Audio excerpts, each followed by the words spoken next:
Alright, this Ask Misty is from X. X wants to know all my dating tips for someone that wants to go out into a club and or bar to meet people. They don't know how to approach people. They don't know what to say. I don't either. To be honest with you, I'm also very shy. Especially out of makeup. And the man behind the eyes, oftentimes I'll go to a club and I won't say hi to anyone at all. Mostly now because I'm afraid they're going to recognize me and I want people to approach me because they want to talk to me and not because of who I am or whatever. But from observing people, and I actually learned this from a big sister, and I say it that way because she had did drag before me, and she was working at one of the first bars that ever hired me in Fort Lauderdale called Trixie's. And she's a slut. And I don't think she'll mind me saying that. In fact, she's the first person that ever told me where to go to the clinic to get tested and the importance of that. Because she's a slut. And she knew exactly where to go. Anyways, she wasn't extremely attractive as a man or as a woman. She was, you know, very average looking. And she had sex with so many super hot guys. And I'm like, what the fuck is she doing that I'm not doing? And finally, I just sat down and asked her. We were out to dinner one night after a show or whatever. And I'm like, what is your secret? And she's like, do I know my secret? And she fully shared it with me and proved it to me on several occasions. She's not afraid of rejection. And granted, she went about it in a little sleazier way. I'm not telling you to do this, but this is what she did. Out of drag, by the way, as a boy, no makeup on, we're at a diner in a public place, and she sees a very attractive guy, and she goes up to him and she's like, ugh, I love sucking dick. I really, really, really love to suck dick. And I would love it if I could suck some dick right now. Would you like a blowjob? Because I would really love to suck your dick. And I'm like, what? Standing in earshot. And 9 times out of 10, maybe 8 times out of 10, literally, the guys would be like, are you serious? She'd be like, oh yeah, please, can I just, you don't have to touch me, you don't have to look at me, I just really want to suck your dick. And then they would, sometimes they weren't even gay, they were just straight people standing at wherever, the movie theater or whatever. I'm just like, shut up, because the first time I'm like, you knew who that was, you knew that person. She's like, pick anybody. And we were at the movie theater one time, like, oh, that guy's really cute over there. And she's like, is he with somebody? Is he with a guy or a girl? I'm like, actually, he's standing by himself. She's like, okay. So she walked up to him, and they went to the bathroom. I'm like, oh my god, I don't get it. And then I'm like, why do you do that? And she's like, well, because I want to. And I'm like, but what if they said no? She's like, then I go ask somebody else. And I'm like, that doesn't hurt your feelings? And she's like, why would it hurt my feelings? I don't know him.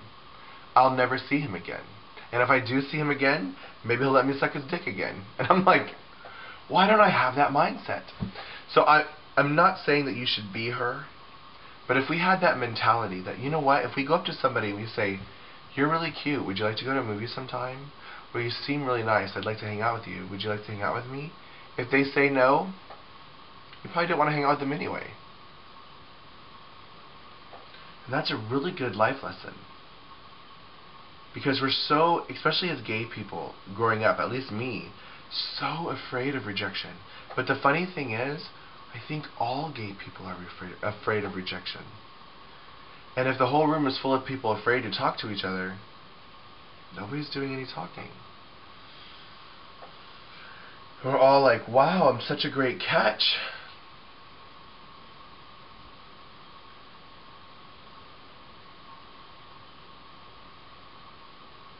But if we don't go talk to people,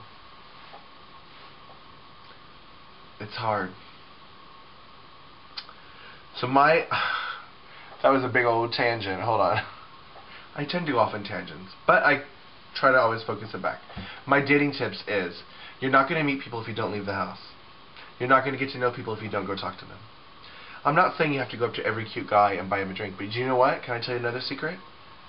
Sometimes the really cute guys are not worth getting to know.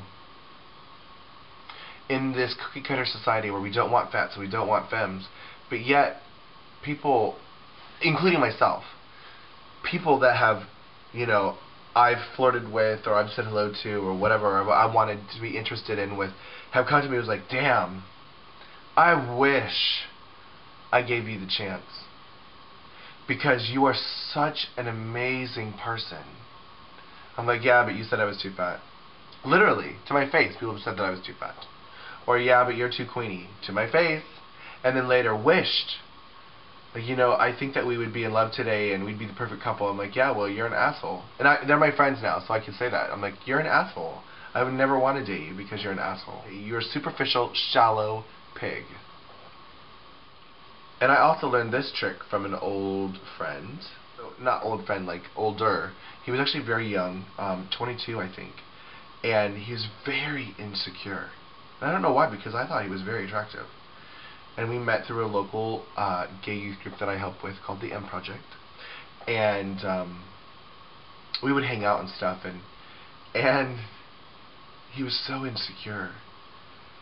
And he would only go to bars that he felt older people would be at, or people that were not exactly gorgeous, like the Country Western Bar or the Bear Nights or whatever, because he needed to feel like he was the most attractive person there, and he needed to be hit on, because his insecurity crushed him so deeply that he needed the attention.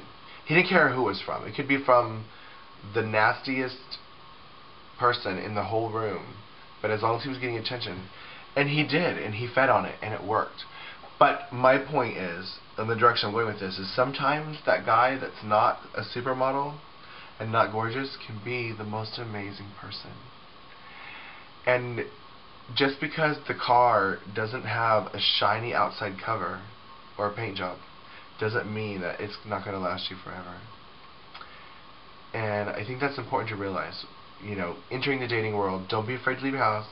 You know, I don't want to repeat everything. Entering the dating world, you know, don't be afraid to take chances. And most importantly, have fun. There's a lot of exciting new things out there. Don't miss it. And have a good time. That was an Ask Misty.